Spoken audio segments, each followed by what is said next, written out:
Hello everyone, welcome to Malleus Gaming. I'm your host Malleus, and in today's episode of Total Tactics, we're going to be going over some siege assault tactics for your games of Total War Warhammer 3. In this episode, rather than traditional siege towers, I'll be doing an overview of a tactic I've taken to calling the Beachhead, whereby your forces penetrate the defensive perimeter of a settlement before forming a defensive line within the walls to repel enemy counterattacks and grind down their forces. I'll be demonstrating this with a battle from my Malachi-Macaison campaign, where I capture the Skaven city of Hell Pit in the very early game. Now if that all sounds good to you, don't forget to like, subscribe, comment, and enable notifications to help out the channel. And with that, it's time to let the cannons sing!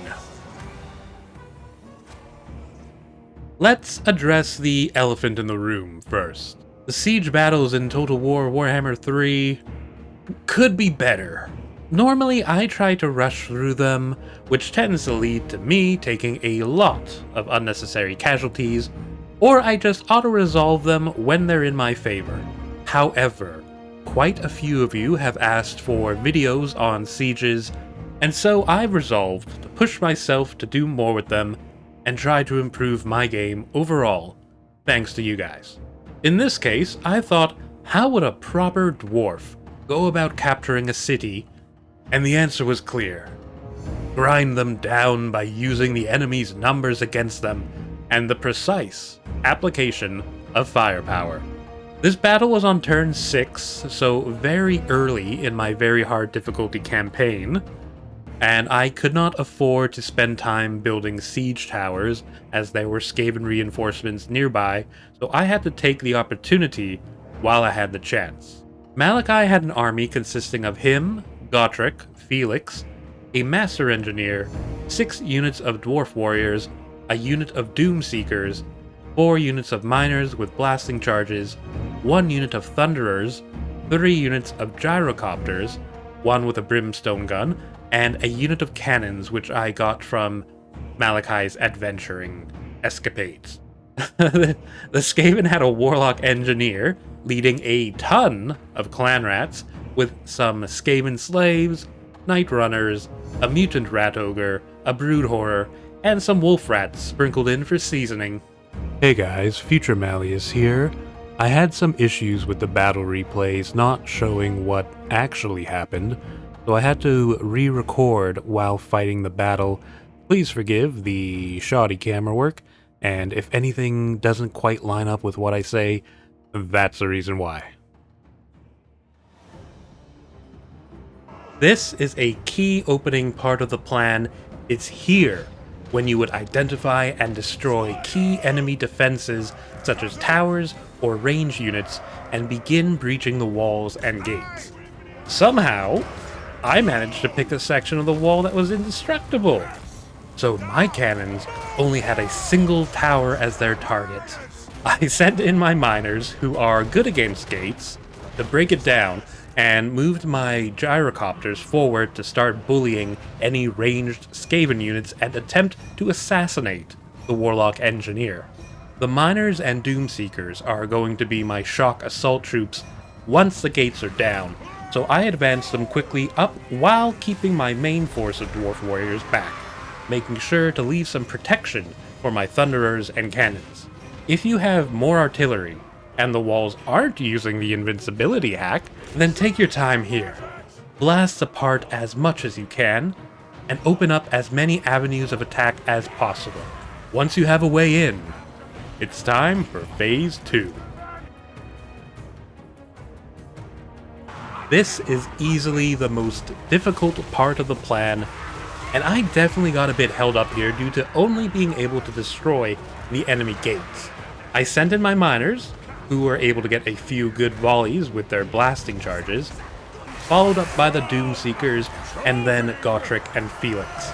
The key point of this phase is to push back the defenders and gain room around the breaches in order to form a defensive line at any paths the enemy can take should they attempt to counterattack. Making use of heavy shock infantry and strong melee characters is very important here, as it's a role they should excel in. I used my gyrocopters and the Spirit of Grungni to try and support my shock troops, either by eliminating nearby enemy towers or by continuing to target ranged units. Once you've pushed the enemy back enough, you can send in your ranged units, try and get them up on the walls. I had my Thunderers scale the walls to get them into an overwatch position. Once the initial wave of enemy troops falls back, and you can gain some breathing room, it's time to consolidate your gains and move on to the final phase of the plan. This final part of the plan has the potential to go in different directions. First though, once you've made enough room for your troops to push through, you should direct your mainline infantry to block off any avenues for the enemy army to reach you. I was able to block off one road with my dwarf warriors and the other with my surviving shock troops led by Gotrek and Felix.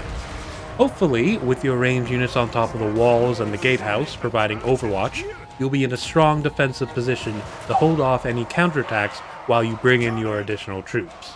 In this instance, I brought in my cannons and started using them to blast away at different enemies within the walls, such as the wolf rats. Once you've established your beachhead, you can hold position and let the enemy break themselves upon your defensive line. Alternatively, if the enemy is pulling back, you can advance section by section, blocking off additional avenues with your units and bringing in your heroes and ranger units to purge the foe. In my case here, the majority of the Skaven were destroyed in Phase 2, so there wasn't a whole lot left for my beachhead to contend with.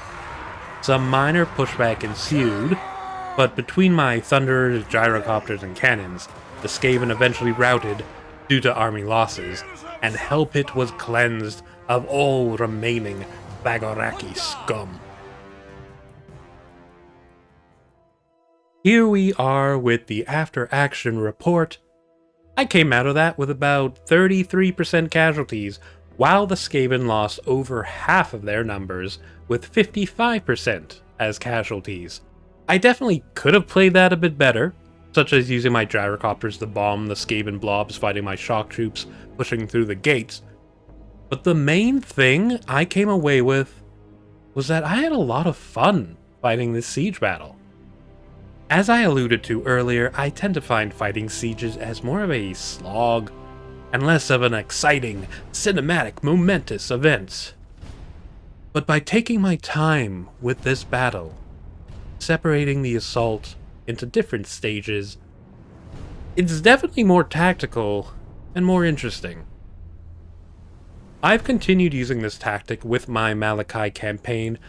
I think I've refined it a bit more with additional artillery, riflemen, and just overall experience with using it, so I'll look into doing another demonstration video of that in the future, if you guys are interested. This style of siege assault can be easily adapted for use with other forces such as the Empire or Cathay.